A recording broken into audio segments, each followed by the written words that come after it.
We're an island nation, drawn to the sea that surrounds us. For many, it's a playground. For others, it's where we earn our living. But the sea's unpredictable. It can change in an instant. And when accidents happen, they happen very fast. The sea is a dangerous place. If you don't respect the sea will bite you. There to save our lives is a volunteer army of nearly 5,000 ordinary people, ready to leave their jobs, their families, to race to our rescue. It makes the hairs on the back of your neck stand up, to know that if it wasn't for you, that person wouldn't be here. They rescued me, but they also saved a mum, a daughter, a sister, a wife. Oh my God. To see someone disappear under the water right in front of you is brutal. It's absolutely horrendous. Equipped with their own cameras, My light flashing. Yeah, it's mine. the crews give us a unique insight into every call-out as only they see it. Right, there's another little wave. Speeding through the roughest weather, searching for people who may only have moments to live. Can you still hear me? For those who risk their lives, it has become a way of life. When those pagers go off, it's life and death.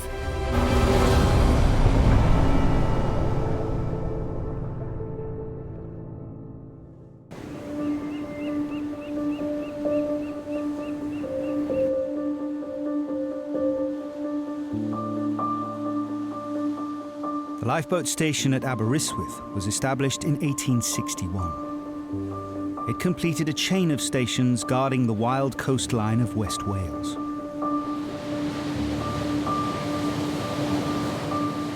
Today, the crew's regular shouts are to help holidaymakers in trouble out on the water or cut off by the tide against the cliffs of Constitution Hill, which dominates the town with its imposing bulk.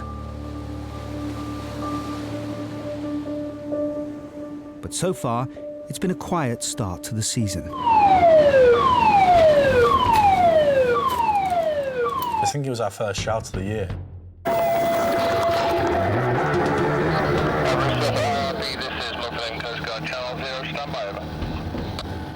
It's a routine summer call-out. An inflatable dinghy has been seen drifting out to sea. Roger, that's out. The first two volunteers ready to go are Sam and Nick. They've been crewmates for the last 6 years. Helmsman Nick is in command. As a helm, it's my duty to protect my crew and the boat, because without my crew, then I'm useless, and without the boat, we're not safe. So protecting ourselves and our equipment is always priority. Nick, he's a great help. On top of his agenda is your safety. Very much kind of looks at the risks, very logical. He's very calm, and you know you can 100% trust him.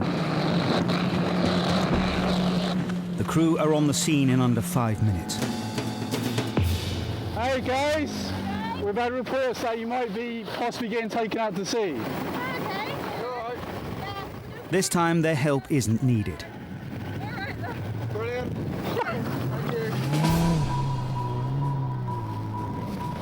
We were calling out the local Coast Guard to check that we could stand down, as is normal procedure.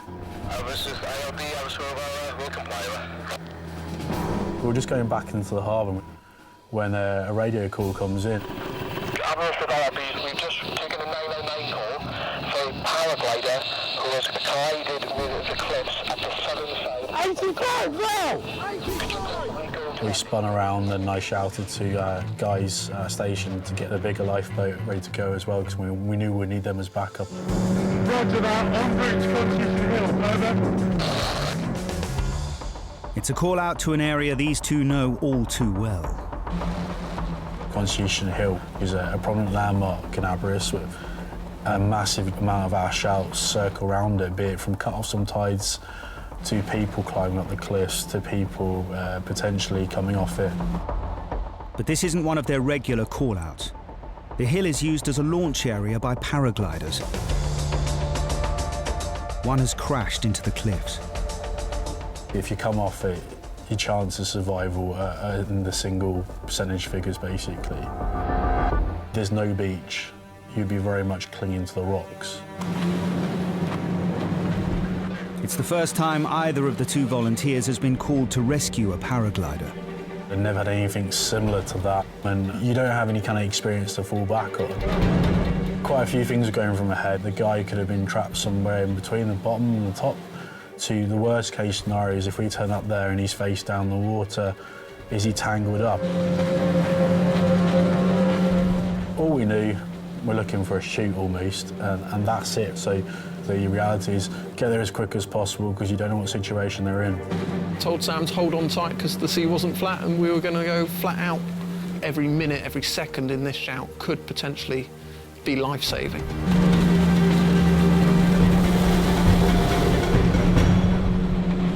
Seven minutes after the call came in, they spot a figure on the cliff face, half in, half out of the water.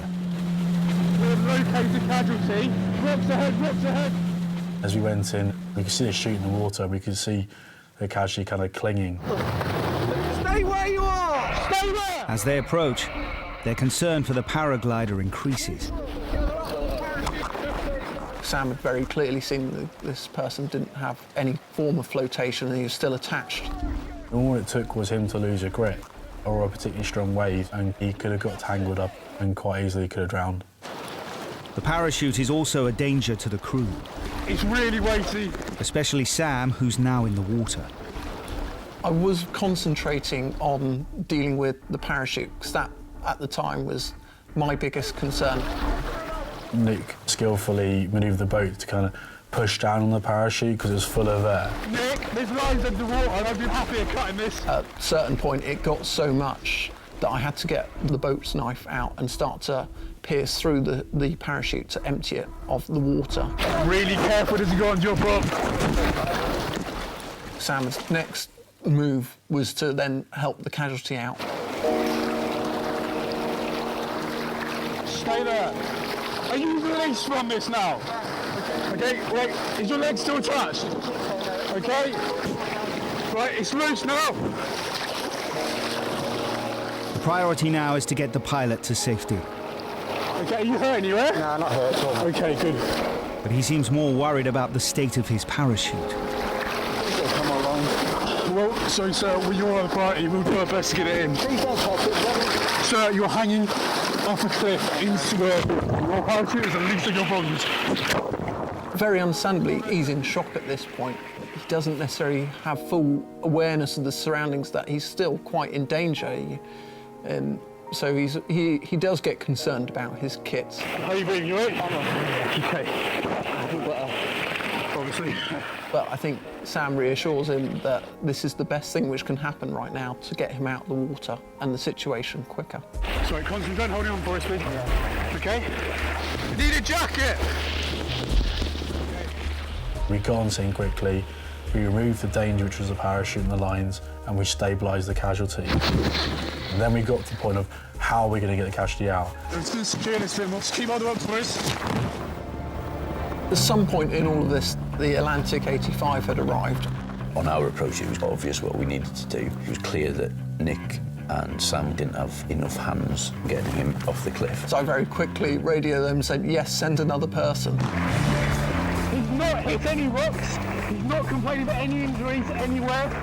At that point, Stu kind of turns up, and his background as a trauma doctor is kind of very good to have. I mean, just having an extra pair of hands was great to extract the casualty. Life jacket is not secure yet, not secure. Even with backup, it will still be a challenge to get the casualty into the boat while being thrown around by the swell. I then pushed the boat onto the cliff face. You basically rove it up against the cliffs and you create a stable platform. It's a technique which we practiced. I then jumped in the little boat, and then between us we just dragged the casualty into the boat. 1, 2, 3, kick back!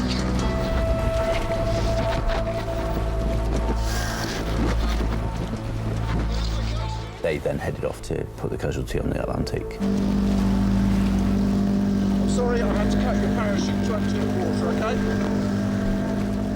The crew literally have your back sometimes when you're hanging over the side of a lifeboat, grabbing someone, they're holding your back of your life jacket to make sure you stay in the boat. So they really do literally have your back.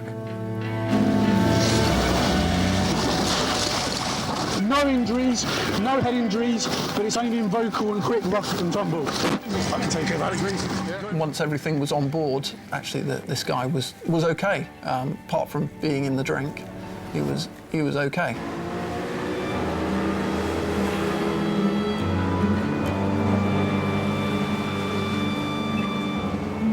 The biggest luck was we're already out in the water, we're already dealing with another shout. About 10 minutes was saved of time of us responding from home. There is a buzz, there's definitely a high. You're pretty up there on top of the world, knowing that you've done the best you could do, and because of that, somebody's walked away and they can go home now and see their family.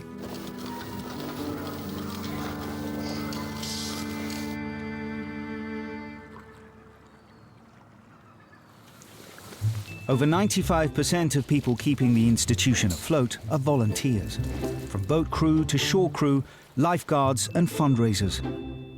To keep going, they're always on the lookout for new recruits. Minehead lifeboat station on the north coast of Somerset is no exception. 42-year-old Raji answered the crew's call for new blood. They had a recruitment drive.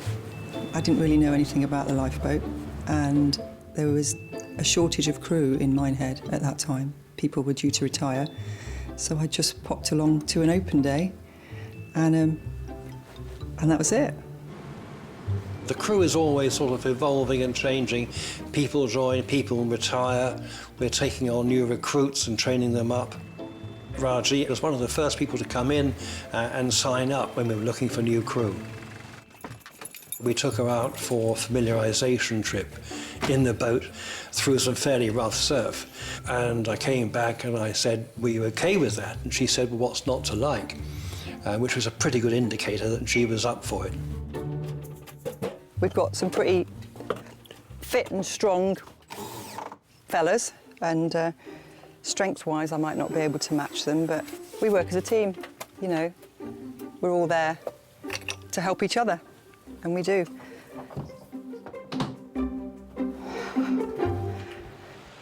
Like 9 out of 10 lifeboat volunteers, Raji has no professional maritime experience. But with training, she's now on call to head out into the Bristol Channel and some of the fastest flowing tides around our coast. The sea's a pretty scary place. You never know what you're being called out to.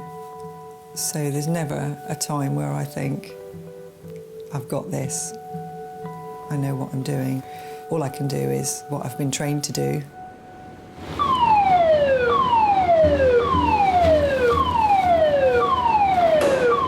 The pager's call has brought the Minehead crew running to the station. Raji is one of the first to arrive and kit up. The Coast Guard report a group of kayakers in need of urgent help. It was my first real big shout. I was feeling a little bit nervous, not sure what to expect, not sure what my role would be when we arrived. Inexperienced is what I felt. 25-knot winds and 3-metre waves have blown the kayakers onto a beach.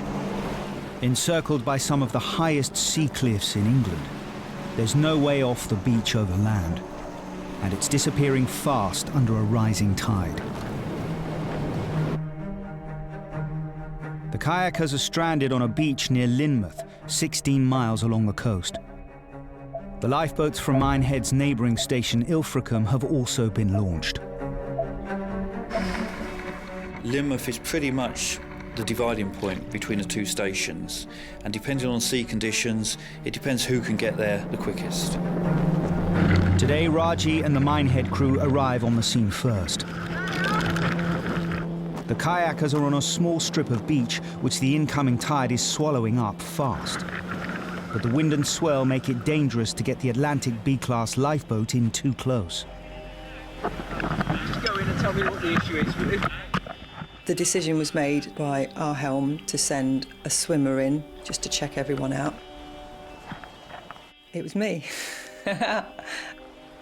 We don't really like sending crew members in the water. We like to stay on the boat, but occasionally it's necessary to send a swimmer in. Raji is casualty care trained, and she's a great swimmer. And yeah, I'm aware that, you know, she's new on the crew, but I had every confidence she was going to do the job and do it well. I'd never swum inshore like that. It was frightening. Water was turbulent. There were big, big waves. I was sort of being dropped on the beach and then sucked back out again. I kept losing my footing. I had to stop thinking about myself and, you know, my fears and do the job that I was there to do. I had to get up and get on with it.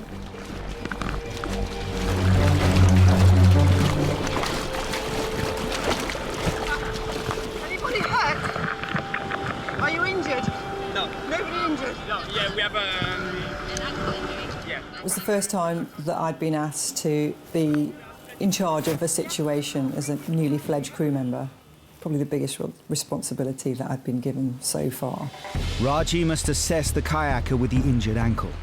If they need medical attention or can't be moved, there's a danger they could be caught by the rising tide. I was towing a boat earlier and I just slipped off a rock, and so it's sort of okay when it's still, and as soon as I try and move it, it just... Right. Okay, got another lifeboat just arrived here. After 10 minutes alone on the beach, reinforcements arrive from Ilfracombe out at sea. Hello! They all want to come off. That's fine. You're going to have to do that. Yeah, no worries.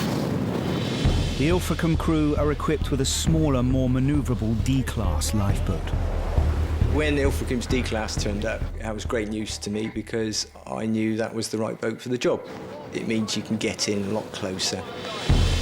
The plan is to use their boat to evacuate the kayakers. When we arrived at Lynmouth, the sea was dumping onto the beach really heavily. So initially, I went in close, dropped a crew member ashore. Right, you ready?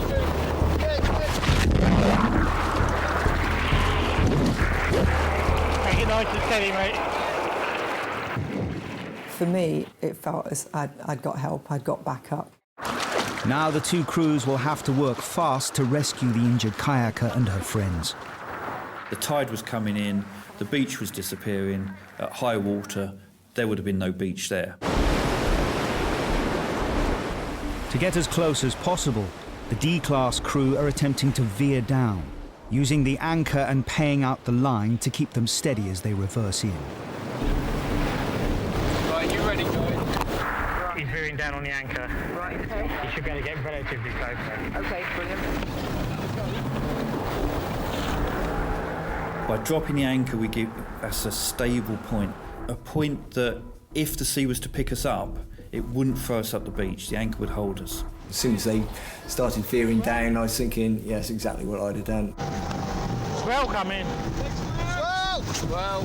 I got left the lovely job of letting out 100 metres of rope, pulling in 100 metres of rope, letting out 100 metres of rope, pulling it back in. There's a lot of things that can go wrong, just don't think about.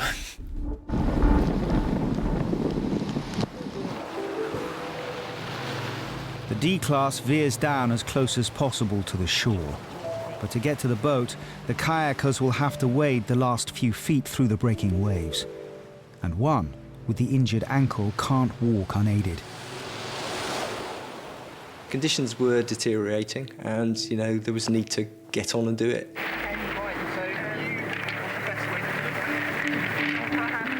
The lady was asked if she thought she could walk to the water's edge, and we were going to try and get her onto the D-class.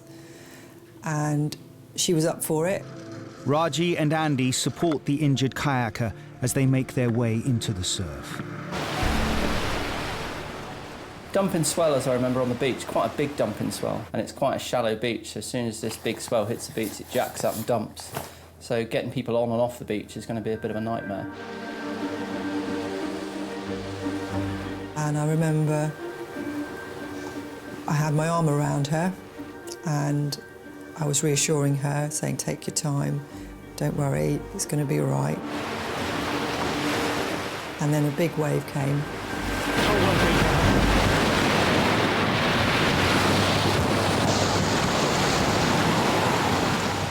and I let her go. I just couldn't hold on. The sea was so strong, there was nothing I could do.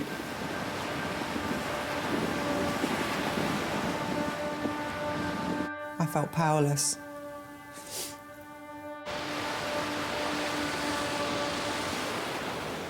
There was quite a nasty little dumping sea there going on. It certainly took me by surprise. I don't really remember much else after that. I think my confidence had been knocked. The rest of the crew help recover the casualty from the water and get her into the boat. The sea is absolutely lethal. It's worse than going like 10 rounds with a heavyweight boxer because it's coming from every direction. If Andy goes that side and has to go this side. After 20 minutes, all the kayakers are safely off the beach and being ferried to the bigger lifeboats offshore. And you're going to go first, all right? Well, hang on. You all right? Now an exhausted, shaken Raji and the Ilfracombe crew have to get off themselves. Just lean right into it. Anybody, no matter who you are, if you get in the wrong situation out there, the sea can be a really testing place. Okay.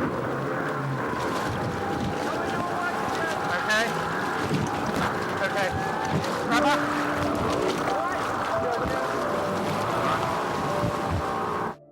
How do you look back on that moment? Frightening. It was. In fact, I was going to give up the next day. I just thought I'm not strong enough.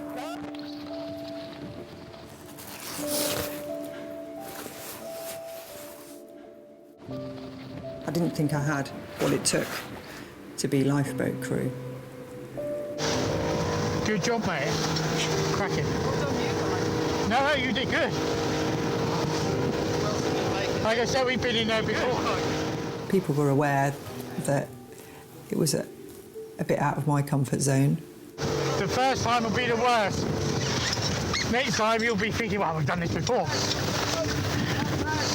Lovely! Yeah, good job.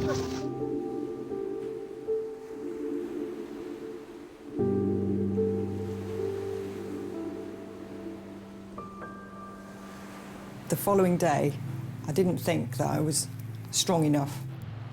Raji said, you know, I did wonder whether I could cope. I pointed out that, in fact, she had coped and she'd done a fantastic job and that she shouldn't have any worries about continuing on the crew. My crew taught me around and said, look, first one's always difficult. We all get scared sometimes. You could go out in the street and round up 100 people and ask them to do what Raji did that day and they would run a mile. They said the result was good, you did your job, you did a good job, and, you know, stick at it, which I did.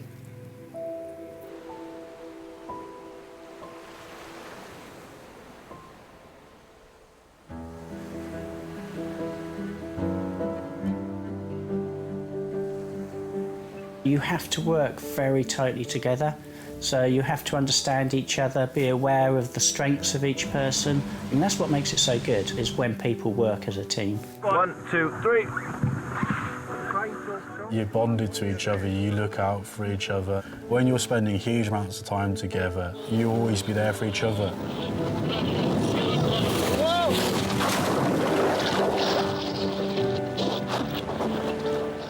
The biggest thing that we have to do when we go out on the boat is have 100% trust in each other. You trust that somebody's been trained well, somebody knows what they're doing, and if you make a mistake, somebody has got your back all the time.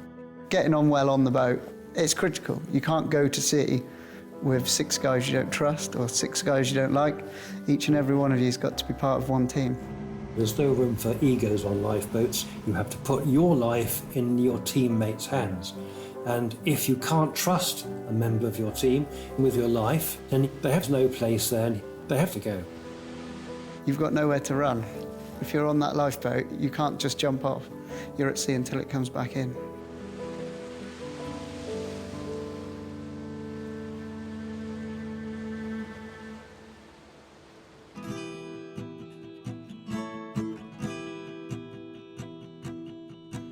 On the east coast of Ireland, just 20 miles north of Dublin, lies the small seaside town of Skerries. Its name is believed to derive from the Norse word for rocks, and the Skerries horizon is dotted with a ring of rocky islands just offshore. Originally, the biggest reason for using the water was fishing, but predominantly now it's leisure users, and sea swimming has become a huge thing recently. The coastline is beautiful, I'd call it. We've lovely sandy beaches, we've lovely islands off the coast of Skerries, but the water around the islands can be quite deceptive. Yeah, the currents can be quite strong because there's such narrow channels between the islands and between the coast, and the water can get funneled and can be a lot faster than it looks.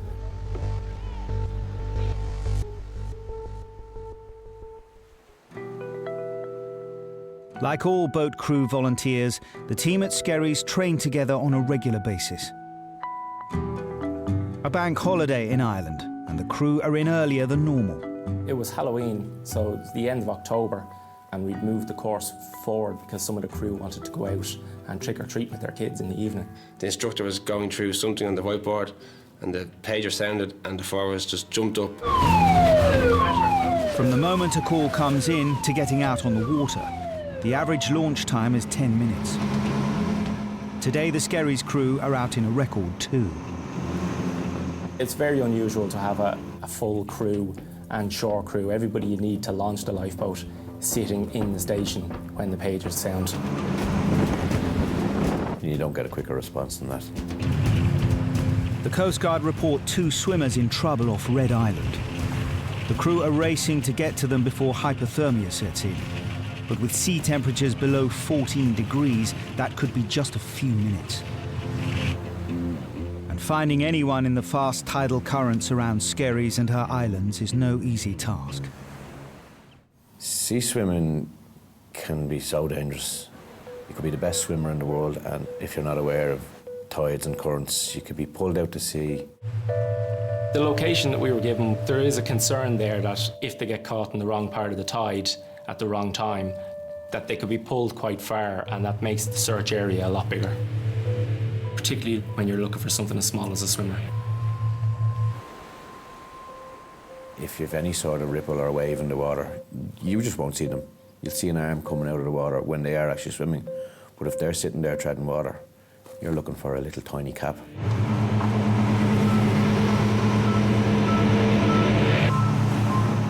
The crew do have one clue they can follow.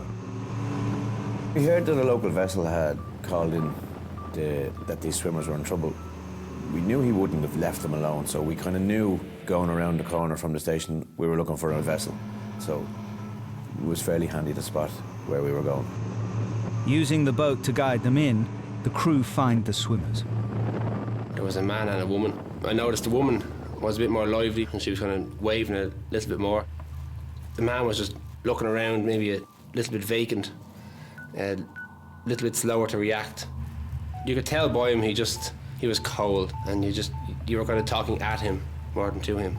And he was shivering violently. It's only been 15 minutes since the call came in, but that's long enough for the effects of the cold water to take hold.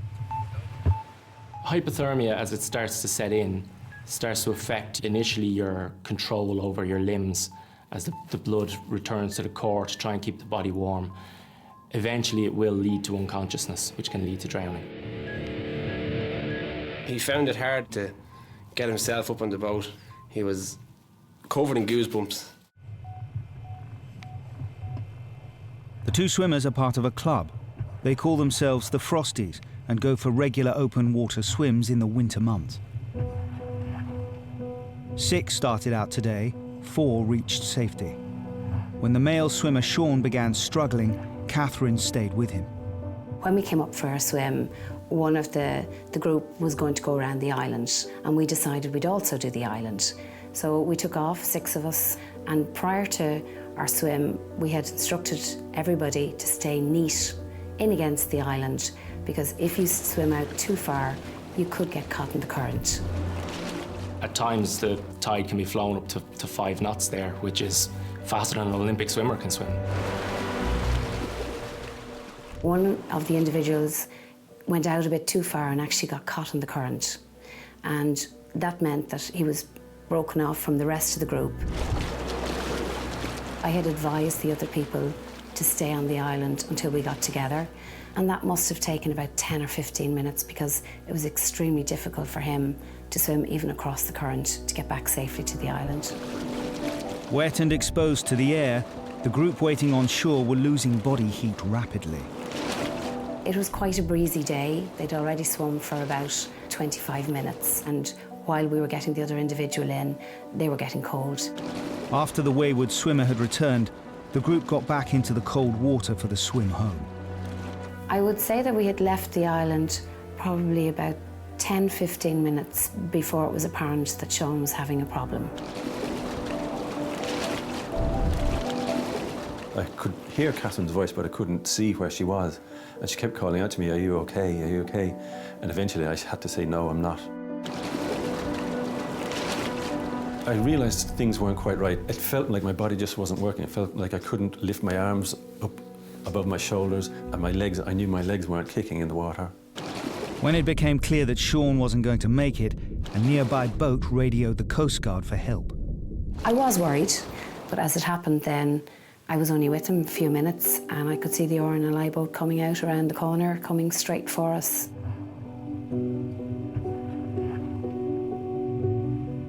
We'd actually just been learning about hypothermia minutes beforehand in the classroom, and we were aware that his drop-off in responsiveness was one of the potential signs of hypothermia. So I wrapped them up and then I wrapped myself around them because it would protect them from the winds and the element, and any sort of transfer of heat from me into him is a bonus. While Catherine is able to swim back to shore to rejoin the rest of the Frosties, the crew want Sean to get a full medical assessment back at the station. He wasn't out of danger yet, and Jerry got onto the Coast Guard and radioed back in for help from a doctor. So there was a doctor waiting on shore when we got back in. I don't think I had ever been that cold before, or my body had never felt that way before. I was very surprised how quickly that happened, because I had been swimming fine for quite a while, felt good all the way around the island, and it was in hindsight, it was quite frightening to think that it could happen so quickly. If the casualty didn't have the other swimmer with him, nor the surrounding fishing vessel to radio in for him, he wouldn't probably be around today to talk about it.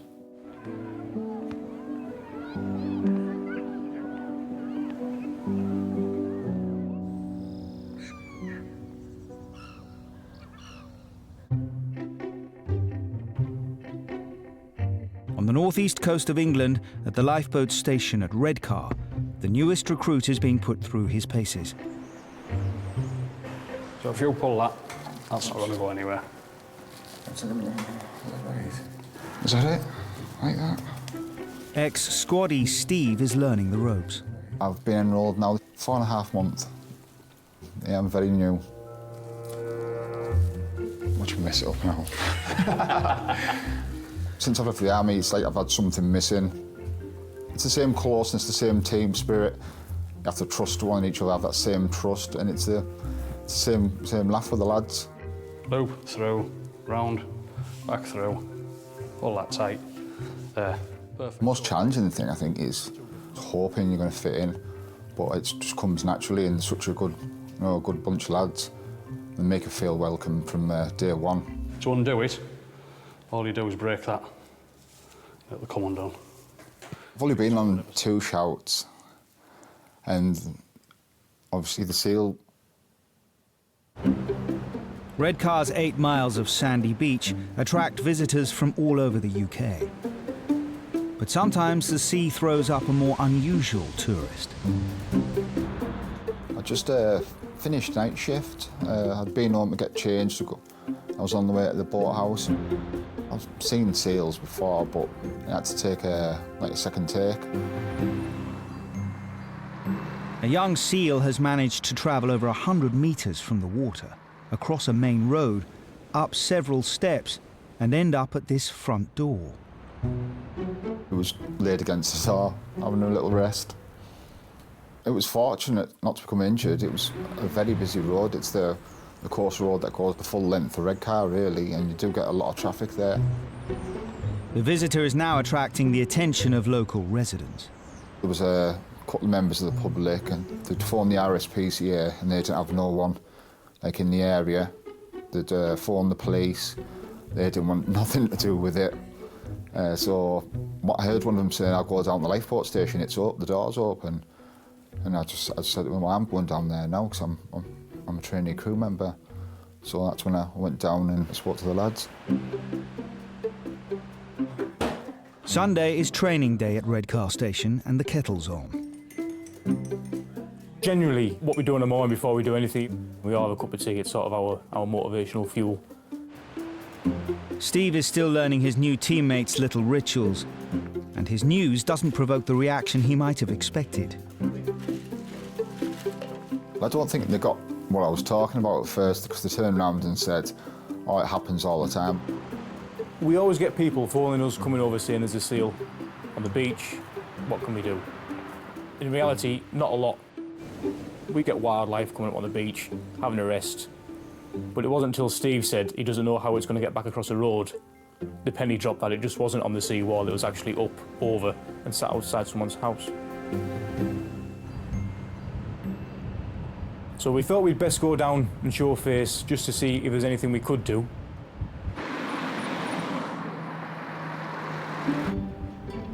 So we decided to see if we could put a plan in place, see if we can hope to get the seal shifted before it got too agitated. But just as we were exploring other avenues, one of the off-duty Coast Guards actually drove past in a van, and she owns actually a pet store.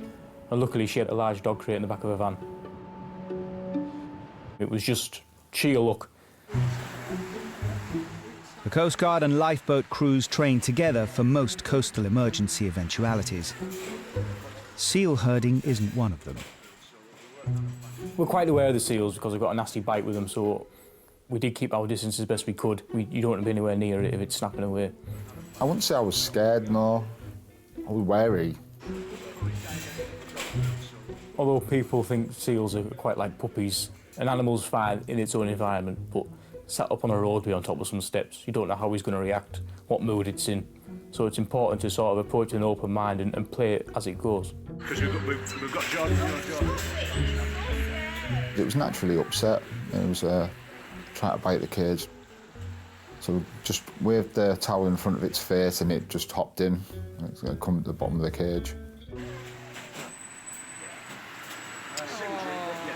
Stay to wake up till we're on our doorstep.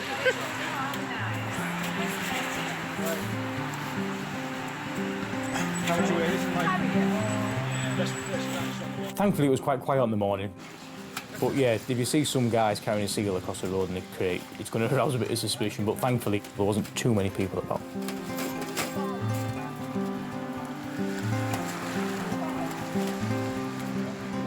We took it across the road and down onto the beach.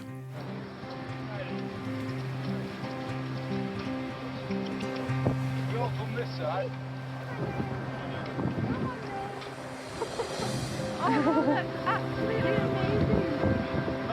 It's always nice to see an animal go back in the water. The chances are it'll probably come back up in half an hour anyway for another rest. But yeah, we stopped it from getting run over, getting hit by any boats, going down the slipway, so yeah, it was back where it belonged really.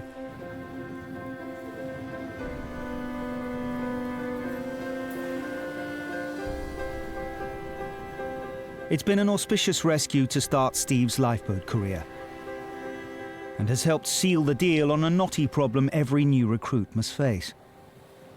His crew nickname. That's it now, I'll be known as Seal Boy. There's a lot of nicknames on the crew. There's Jobbler, Chunk, Johnsy, Whiskers, Yobbler. Need I go on? One of my lifeboat crew has a booming voice, so they call him the foghorn, so Foggy. Mark is called Rusty. I think that's because of his ginger hair. We have Lentil. He's vegetarian, so maybe that's something to do with that. Everybody calls me B. I don't mean everybody calls me B. It was because when I was a baby, every time I saw a bee, I used to go bzzz, and it's as rubbish as that. John is Gok, because we believe he looks like Gok 1. My nickname is Peanut, but as you can tell, I've got a rather large head. I can think of quite a few. Can't really say a lot of them on camera, though.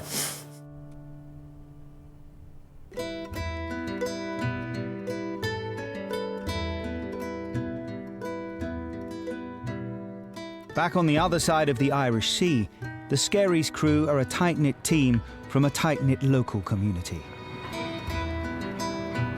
Skerries is a great town now. I'm probably biased because my family go back to the 1800s in Skerries. Skerries most definitely is a place where everybody knows each other. So no matter where you're in the town, no matter what you do, someone knows where you are and what you're doing, and which is great, you know. As they say, it takes a community to rear a child, and, you know, Skerries is a very good community. Do you want a cup of tea? Yeah. All right, okay. Laura is a born and bred Skerries lass and lives just round the corner from Mum Mary. Did I hope there's milk? Laura signed up for the lifeboats as soon as she was old enough. It was when I just finished my final exams in school, and I knew that I wanted to be in the emergency services somehow, and because I was the right age, it meant I was eligible to actually go down and join. The lifeboat pager is not the only one Laura carries. I, obviously with the RNLI, I'm crew with the RNLI, but I'm also an on-call firefighter in our local fire station. So I work with Dublin Fire Brigade. It's what she wants to do, and she certainly thrives on it. I mean, I probably am more concerned about her pager lifestyle, but it doesn't faze her at all. She just drops everything and goes, and she does really, really thrive on it. She loves it. Laura's decision to lead a double life, as a lifeboat crew volunteer and as a paid-on-call firefighter, had a very personal motivation. I'd had a bit of an experience with my brother about 3 years previously. He fell and he fractured his skull and he injured himself quite badly. And the only reason that I believe that he's still here with us is because the first responders that got to him, they kept him alive to get him to the hospital, which is what made me want to join the emergency services. And then when I became of age, that's exactly what I did. As soon as I left school, I went straight down and I joined, and then I haven't looked back since. April in Skerries. One of Laura's pagers goes off. This time, it's the lifeboat. I was actually sitting in a cafe facing the sea with my friend, and the pager went off, and just like that, straight up gone. All I could hear was shouting out the door after me, being like, "See ya!" The Coast Guard have received a 999 call from a member of the public. Another local swimmer is in trouble. The crew have another search on their hands. But this time the swimmer isn't with a group. He's alone, and a strong current is pulling him out to sea. At that moment, your heart kind of starts to beat a little bit quicker, because it's not like somebody's on dry land and they can save themselves for that extra second. You literally have no time to lose, particularly if those people are swimming on their own and nobody knows that they've gone swimming. As the crew race towards the swimmer's last known position, a Coast Guard helicopter is diverted from a training mission to help in the search. The helicopter hovering in the air made my job as a helm easier to get directly to the casualty, and second, save lives. You're still thinking, how long have they been in the water? Have they taken on water? Are we going to need an ambulance? All these things run through your head a million miles an hour. We knew as we approached him that he was tired and that he was cold. Just by his movements were very delayed and maybe a little bit slow, but it was great to see that he was still treading water and his head was still above water. It was a middle-aged man. He was more just keeping himself afloat than swimming. He wasn't going anywhere. And we asked him straight away, before we'd even got him into the boat, how long have you been in the water? And he said 40 minutes. So that was a long time for a swimmer to be in the water in difficulty. We could see he didn't have a lot of energy, so we knew he was in quite a bit of trouble. It was quite hard to pull the casualty in out of the water. He was freezing cold. Like, he was at that stage of hypothermia where he just, all of the warmth in his body was going to his core. All the blood was going to his core to help, keep him alive. The swimmer needs urgent medical attention. but recovering someone in the advanced stages of hypothermia brings its own risks. When someone's submersed in the water for long periods of time and you take them out vertically, all the blood can drop from their core down to their legs, which in extreme cases can cause cardiac arrest. So all these things are going through your mind. But if the guys, we were happy enough that we could lift them in vertically, a standard lift into the boat in this instant. The casualty, David, is an experienced sea swimmer, but he too was caught by the notorious rip currents that run around Skerries and her rocky islands. I love to push myself in sea swimming. I'm going to my physical limits until I know I physically can't do much more of a swim. You get a buzz from it, and it's just like an energy boost, and you just feel really, really good when you get out of it. I didn't intend to go for such a long swim that day, but I wasn't particularly focused, and I got caught in a rip current then. And I realised I was being dragged out to sea. I just started screaming for help. I could see the lifeboat maybe 500 metres out, and that was a nice thing to see. You could see the gratitude on his face, just how grateful he was that we got there, the relief almost. Even though I was feeling embarrassed about it, purely because I feel they have more important things to be doing than pulling me out of the water, but it was a great relief. Only for that member of the public that actually spotted him and put the call in. You know, we might not have been sent there, or there might have been a delay in us getting to him. It certainly has changed me in that I'm more cautious than I was, and I have a lot more respect for the sea. But I was back swimming the next day.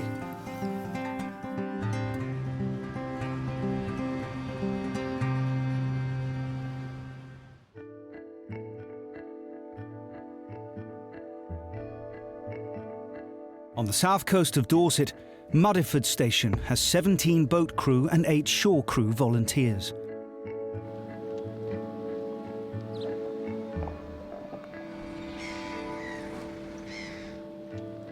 But one of the most important members of the team is the Muddyford Servant, their 10-year-old B-class Atlantic lifeboat.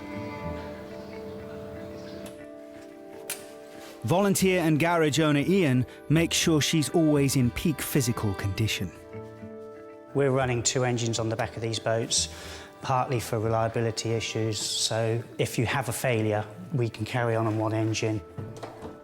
But we don't want to have any failures at sea. We want to spot them here, developing if there is one, and correct it before we go afloat. I've been in the RNLI for just over 30 years now. My uncle was a local fisherman and he was on the crew here, and I grew up down here on the quay, and I used to like watching the lifeboat going out. Thought that would be a good thing to get involved with when I was old enough. So as soon as I was old enough, I put in a request and joined. Now, 3 decades later, when the Muddyford Servant launches, as senior helmsman, Ian is more often than not at the wheel, guiding her out into the sea off Christchurch Bay. Separated from the English Channel by a narrow entrance known locally as the Run. The tides here force water through the gap at high speed. And once out of the bay, the entrance to the Run is guarded by shifting sandbanks, notorious for catching out unwary craft. Because Muddyford is so shallow at low tide, even in season, if the weather's a little bit inclement and the channels move slightly, people get stuck on the sandbar. What we've got is our entrance to Christchurch Harbour, and you've got a low water and then you have high waters here. So at, say, half tide down to low water, you do reveal a lot of sandbars. So tourists coming down to this area can get themselves into some difficult situations. In July, the seas around Muddyford can be at their busiest. So when an unseasonably strong storm suddenly rolls in off the Atlantic, the lifeboat crew are on high alert. It was not typical for that time of year. It was a pretty unpleasant afternoon, to be honest. We weren't expecting boats to be out in those conditions. But 2 boats are out. One, a yacht, is in serious trouble after trying to run for safety before the storm. The second, heading into the storm to rescue her, is the Muddyford Servant. We were told that there was a vessel aground at the entrance and they'd put out a mayday call. A mayday is the highest priority distress call a vessel can make. Mayday is normally a life-threatening situation, so it's something that needs to be dealt with quickly. As we headed towards it, we could see that it was harder ground and getting beaten up by the swell that was coming across the sandbar.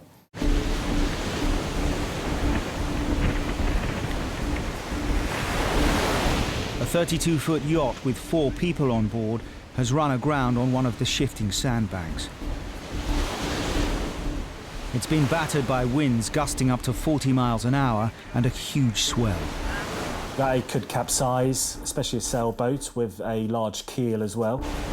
We saw the people were hanging on. They looked very scared and didn't know what was going to happen. I might just take them off. Take the people off? Yeah. Your job is to get the people safe and to keep your crew safe while you're doing it. What we're going to do is put you on here, and then we'll come back and pull the boat. Abandoning ship in these conditions is a last resort. But with the yacht stuck fast and rolling further over with every wave, it's a risk the crew have to take. I just don't want them falling in the water as we're trying to transfer them.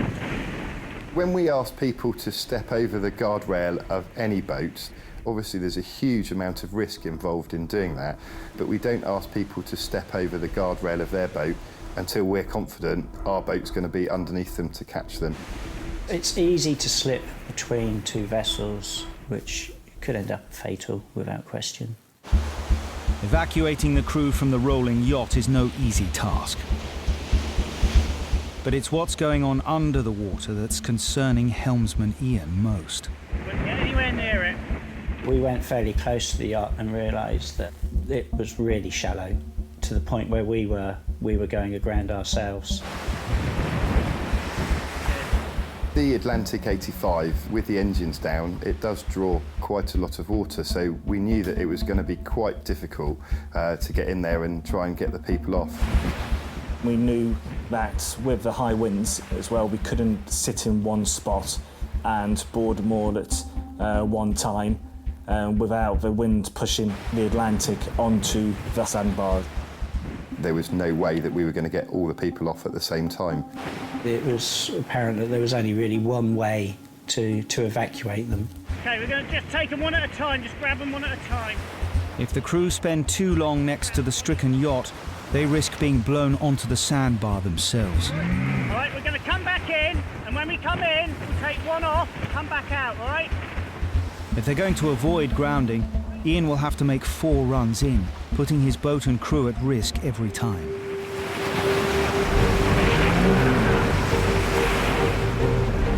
We were very fortunate that day that we had our senior helm, who has got the most experience by miles out of all of us. He is absolutely fantastic at manoeuvring the boat in any conditions. But today, conditions are going to test even Ian's skills.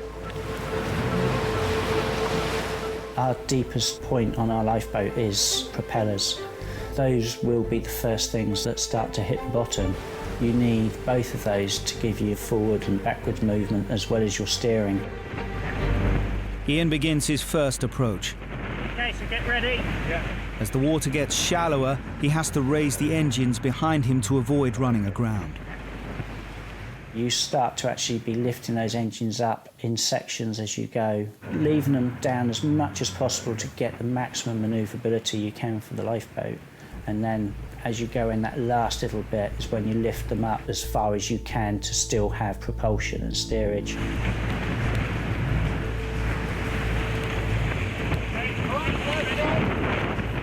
It's a case of trying to maximise that gap that you've got to be alongside in a good position to take somebody off. Go! One down and 3 more to go.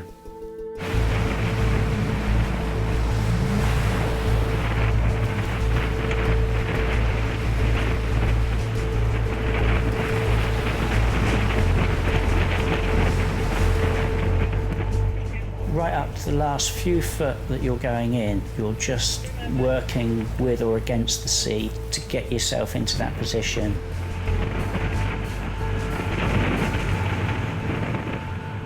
You're dealing with a lot of motion and a lot of different forces, and you can get caught out as easy as anybody else. As conditions worsen, Ian starts his third run. You don't get it right every time. As we were coming in, a slightly larger wave came through, which, with the wave action and the wind at the same time, blew us off course. There's no point then trying to push a bad position. You just reverse away, set yourself back up and go in again. Okay, so get ready. Yeah.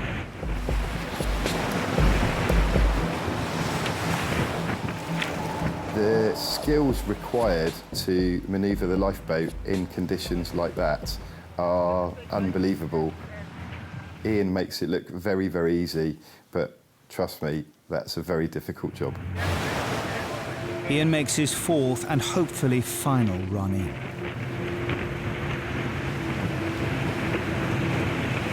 Get ready.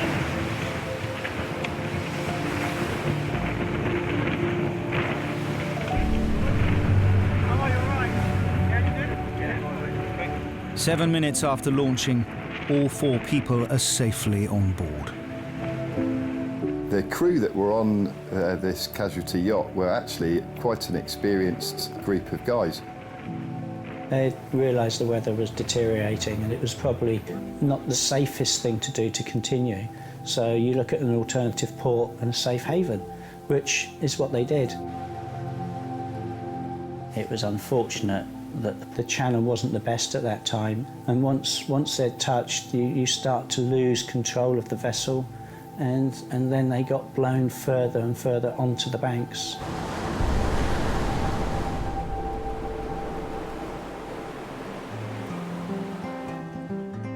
We did manage to go out to the yacht, managed to get a tow on it, put it on a mooring and checked all the keel bolts, and they were very, very lucky that the yacht had absolutely no damage to it. A couple of days later, they came back to safely sail the vessel back to port.